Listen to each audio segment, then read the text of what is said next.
इसी 3 मंथ में आपको जो करना है कर लो, बाकी का फिर करना, ठीक है। लेकिन अभी पढ़ लो बच्चे, मौका है, फिसल जाएगा तो फिर आप कहोगे मेरे साथ ये हो गया, मेरे साथ वो हो गया, भगवान ने मुझे मतलब साथ दिया ही नहीं, मेरा नसीब फूटा, मेरा नसीब उजरा हुआ। भाई नसीब उजरा हुआ फूटा किसी का। स्वागत है आपके अपने राहुल एजुकेशन पॉइंट पर। मैं हूँ राहुल सर, आप सभी को तहे दिल से स्वागत करता हूँ इस वीडियो में।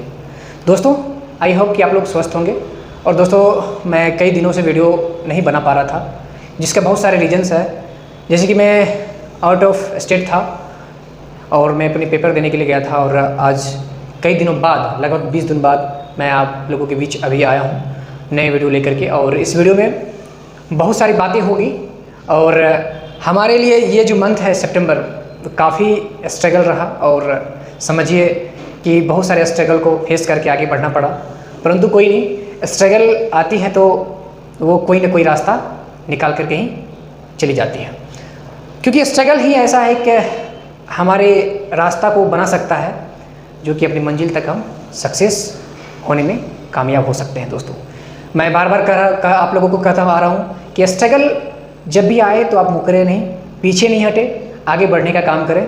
और हमेशा ये सोचें कि हमारे जीवन में जब भी कोई संघर्ष आता है, जब भी कोई प्रॉब्लम फेस करना रहता है, तो कोई ना कोई परमात्मा उसका रास्ता तैयार कर दिया है कि बेटा ये तुम्हारा रास्ता, इस रास्ते पे चलो।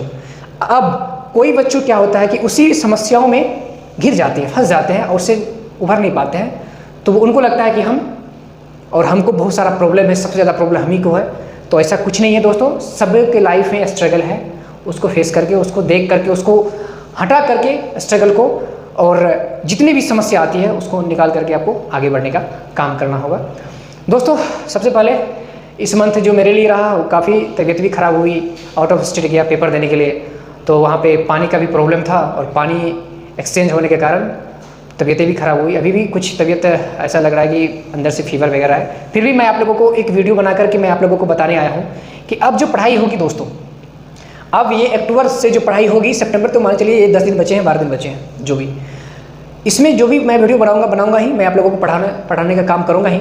परंतु अब जो अक्टूबर आती है, अक्टूबर, नवंबर, दिसंबर, जनवरी, फरवरी में आपका पेपर है। ये 4 मंथ में 1 मंथ आपको मैं इसलिए हटा देता हूँ कि बहुत सारे फेस्टिवल वगैरह है, जिसमें बहुत सारे बच्चे इंगेज रहते हैं, घर जाते हैं और इन्जॉय करते हैं। आपके पास 3 मंथ है आपके लिए। अगर आप देखा जाए तो आपके पास 3 मंथ है आपके एग्जाम दृष्टिकोण से, आपको कैसे तैयार होना है एग्जाम के लिए। तो दोस्तों मैंने स्टेटस में डाला था, और स्टेटस के द्वारा आप लोगों को बताया था कि अब जो पढ़ाई होगी, अब उन सभी टॉपिकों पे चर्चा होगी जो आपके लिए और आपके एग्जाम के लिए बहुत ही यूज़फुल साबित होगा। दोस्तों जैसे कि मैं पहले साइंस पढ़ाई करता था, साइंस में मैंने भी बहुत सारे कई लेसन पढ़ाई हैं, जाके आप लोग देख लेंगे। बहुत सारे अच्छे से मैं आप लोगों को डील किया हूँ उस वीडियो में, और जो नहीं देखी जाके देख ले, बहुत अच्छा है। अब जो पढ़ाई होगी वो सिर्फ एग्जाम के व्यू से पढ़ाई होगी कि आपके एग्जाम में क्या क्या पूछे जाते हैं, क्या क्या ऑब्जेक्टिव या फिर सब्जेक्टिव टाइप क्वेश्चन आपके पेपर में आते हैं। उस सारे कंटेंट को देखते हुए हम लोग आगे पढ़ने का काम करेंगे दोस्तों। तो दोस्तों मैं सबसे पहले मैं बताना चाहूँगा कि 10th क्लास के जो सिलेबस है, मैंने आपको डिस्कशन किया भी था, लेकिन सबसे पहले मैं 10th क्लास में अगर देखूँगा तो मैं जिस पे फोकस करने वाला हूँ आप लोग देख लीजिए, क्योंकि जो फोकस अभी हम करेंगे उसमें क्या होता है कि 10th क्लास में मार्क जो है बहुत अच्छा ऊपर जाता है, मतलब अच्छा आता है। जैसे कि हिंदी हो गया, हिंदी हो गया, ये कितने मार्क्स के हैं? 100 मार्क्स, ठीक है। साइंस हो गया,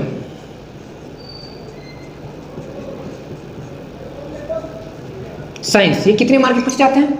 ये आपको 80 मार्क्स के पूछे जाते हैं, और 20 नंबर का आपका जो क्या होता है, प्रैक्टिकल होता है। क्या होता है? प्रैक्टिकल होता है, राइट। ये आपका हो गया। इसमें अब हम साइंस में मैंने भी आपको क्या, इसको 3 पार्ट में आपको किया था, ठीक है। एक क्या था? फिजिक्स,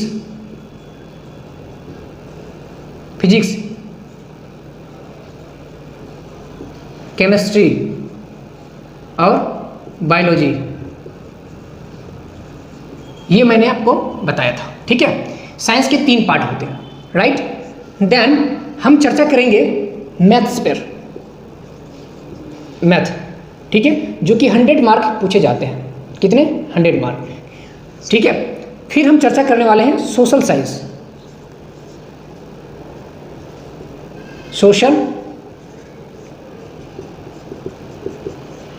सोशल साइंस, ठीक है, इसको हम कैपिटल में लिखते हैं, सोशल साइंस। ये आपको हम इस पे हम फोकस करेंगे। ये कितने मार्क पूछे जाते हैं? 80 मार्क, राइट। ये जो आपके 4 हैं, 4 मैं आपको सब्जेक्ट में चूज किया हूं आपके एग्जाम दृष्टिकोण से। बाकी का जो संस्कृत है,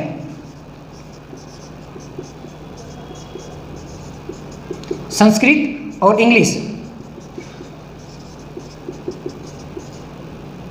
ठीक है, इंग्लिश, ये आपका 2 सब्जेक्ट है जो कि मैं नहीं पढ़ाऊंगा आपका, ठीक है। बाकी के 4 सब्जेक्ट जो आपको मार्क को जो है अच्छे लाने की जो ये आप लोगों को अगर पढ़ते हैं तो अच्छे से अच्छे मार्क आप लोग ला सकते हैं। और संस्कृत बाकी है, संस्कृत में संस्कृत भी 100 मार्क पूछा जाता है, ठीक है, ये और ये भी रहता है, परंतु इसका कुछ नहीं है। इसमें ये बच्चों, बहुत सारे बच्चे क्या करते हैं, इसका तैयारी ना करके ऐसा कुछ तैयारी करते हैं और इसका कोई मैंने नहीं रखता। आप चाहे इसमें 20 नंबर लाइए, 30 पास रहता है, 30 नंबर लाइए, 35 लाइए, इससे कोई मैटर नहीं है, इसमें इसका मार्क जुड़ता नहीं है, ठीक है।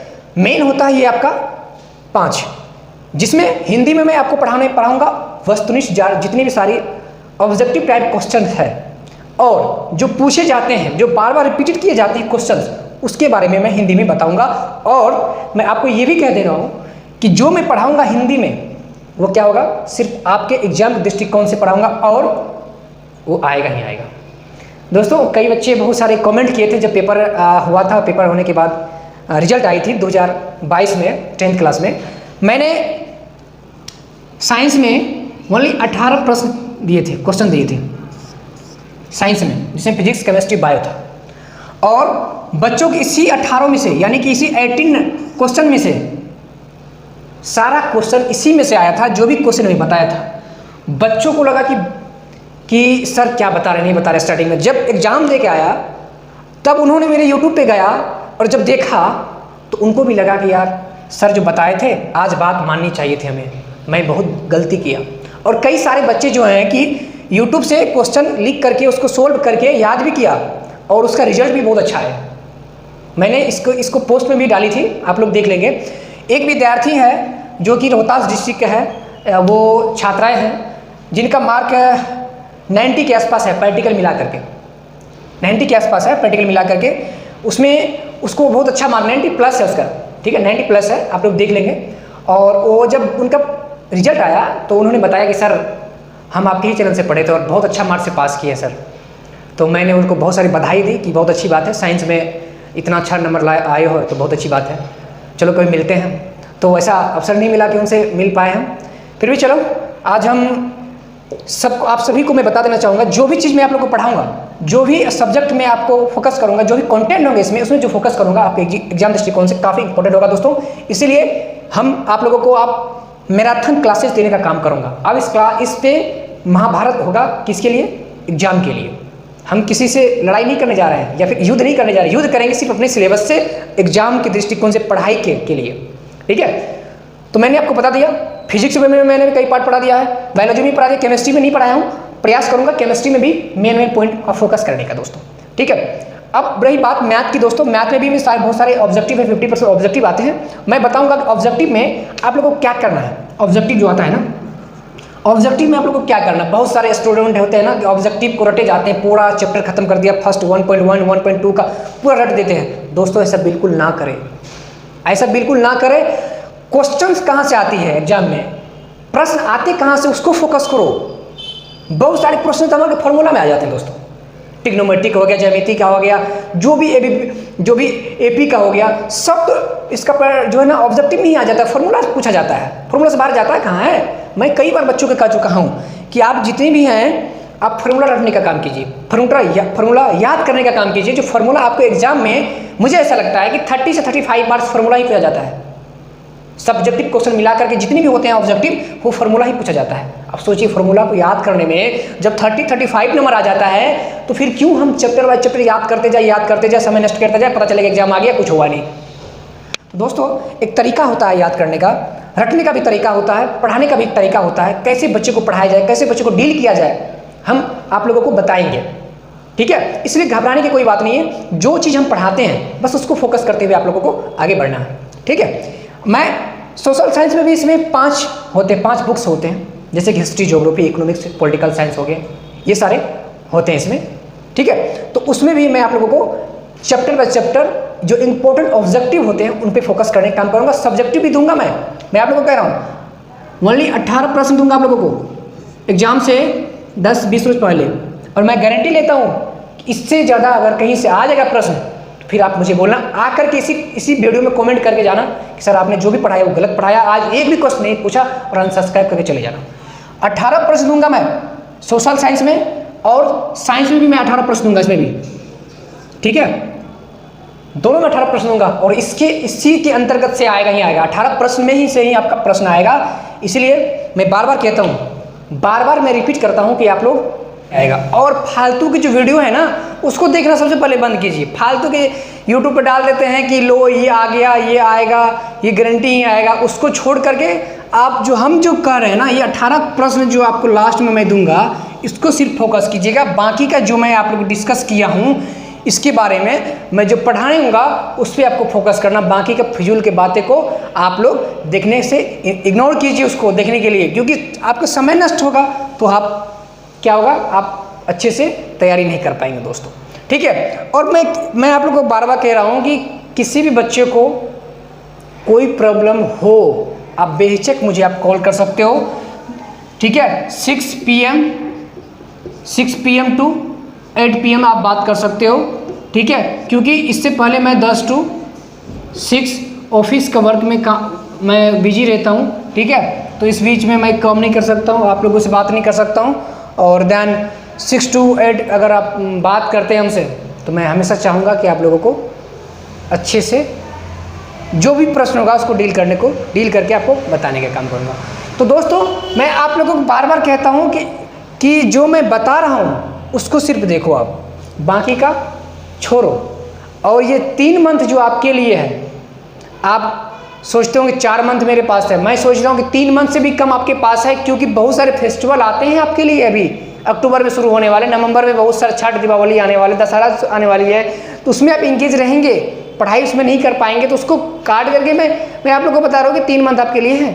इसी 3 मंथ में आपको जो करना है कर लो, बाकी का फिर आराम करना, 1 महीने 2 महीने रेस्ट करना, ठीक है। लेकिन अभी पढ़ लो बच्चे, मौका है, फिसल जाएगा तो फिर आपको धोखा ही धोखा नजर आएगा। फिर कहोगे मेरे साथ ये हो गया, मेरे साथ वो हो गया, भगवान ने मुझे मतलब साथ दिया ही नहीं, मेरे नसीब फूटा हुआ, मेरा नसीब उजरा हुआ। भाई नसीब उजरा हुआ फूटा हुआ किसी का नहीं होता है, ठीक है। अपने कर्म से आप उस नसीब को बनाइए। आपके हाथों की लकीर अगर ये कह रहा है कि तुम कुछ नहीं कर पाओगे, तो आप में वो दम है, आप में वो दम है, वो ताकत है, वो जुनून होना चाहिए जो उस लकीर को काट करके और सक्सेस के हो जाएंगे, वो काम कीजिए आप। कोई ये जो हमारे नसीब में है, भगवान ने मुझे साथ नहीं दिया, ये सब कुछ नहीं है। सिर्फ आपको कर्म करते जाना है, तब करते जाना है, फल देने वाला तो ऊपर है। हम पढ़ाई करेंगे तो हमको रिजल्ट अच्छा बनेगा ही बनेगा, पढ़ाई नहीं करेंगे, मस्ती करेंगे तो फिर क्या बनेगा रिजल्ट? किसको दोष देंगे आप? माता पिता को, भाई बहन को, परिवार को, गांव वाले को, समाज वाले को, दोस्त को, कि तुमने मेरे साथ धोखा किया, तुमने कल मुझे वहाँ ले गया था, उस दिन मेरे वहाँ ले गया था, घुमाने के लिए ले गया था, वहाँ पे दारू पिलाने ले गया था, उसको दोष दोगे? नहीं दोस्त। अरे वो सब तो मस्ती करते ही रहिएगा आप, परंतु आप पढ़ने का समय जब है तो पढ़ाई तो कर लीजिए। लफुआबाजी, हीरोपनी, ये सब जो है ना, रोड पे वाले जो चलने वाले बच्चे होते हैं ना, वो पढ़ने वाले नहीं होते हैं, वो सिर्फ टाइम पास के लिए होते हैं। पिताजी के, बड़े बड़े पिताजी को अपने जो है ना पैसे दे देते हैं पिताजी, तो बेटा जाता है, स्मौज करता है, इधर उधर का नशेबाजी करता है। तो इससे दूर रहने का काम करें। और हाँ, संगत से ही आपका भविष्य का निर्माण हो सकता है। अगर आप अच्छे संगत में हैं तो आपका भविष्य निर्माण अच्छे तरीके से होगा। मैं बार बार कह रहा हूँ कि संगत को आप लोग जो है ना, अच्छे संगत में आप लोग जीना सीखिए, ठीक है। तो चलिए, इस वीडियो में मैं इतना ही बात किया, और अंत में मैं यही कहूँगा कि घबराने की कोई ज़रूरत नहीं है। राहुल सर जब तक है तब तक जुनून के साथ लड़ना है, तैयारी करना है एक साथ मिल कर के, और बस यही बोलना है कि इस बार 90+ पार, हर एक सब्जेक्ट में इस बार 90+ पार, और टॉप 10 में नंबर आना जरूर आएगा। इसलिए घबराने की कोई ये नहीं है। आप लोग पढ़ाई करते रहिए, बस हो जाएगा। चलिए मिलते हैं दोस्तों नई वीडियो में फिर नए एनर्जी के साथ। इस वीडियो में इतना ही। अब हम सबसे पहले ऑब्जेक्टिव पे चर्चा करेंगे, सब्जेक्टिव चर्चा करके मैं आप लोगों को पढ़ाने का काम करूँगा। ठीक है, जय हिंद दोस्तों। अगर अच्छा लगे वीडियो तो अपने दोस्तों के बीच शेयर कीजिए, जरूर कर दीजिएगा कि राहुल सर आकर के इस वीडियो में बताया है कि क्या क्या पढ़ाई करना है, क्या नहीं पढ़ाई करना है। इस वीडियो को शेयर कर देना, लाइक तो कर देना, और अंत में आप तो जानते ही हैं, कहने की कोई जरूरत नहीं है, फिर भी कर देता हूँ, सब्सक्राइब जरूर कर देना, क्योंकि बहुत मेहनत से आप लोगों के लिए मैं इस वीडियो को, एक वीडियो बनाने के लिए बहुत सारी समय देना पड़ता है, फिर जाके एक वीडियो बनता है। मिलते हैं नेक्स्ट वीडियो में, तब तक के लिए बाय, जय हिंद।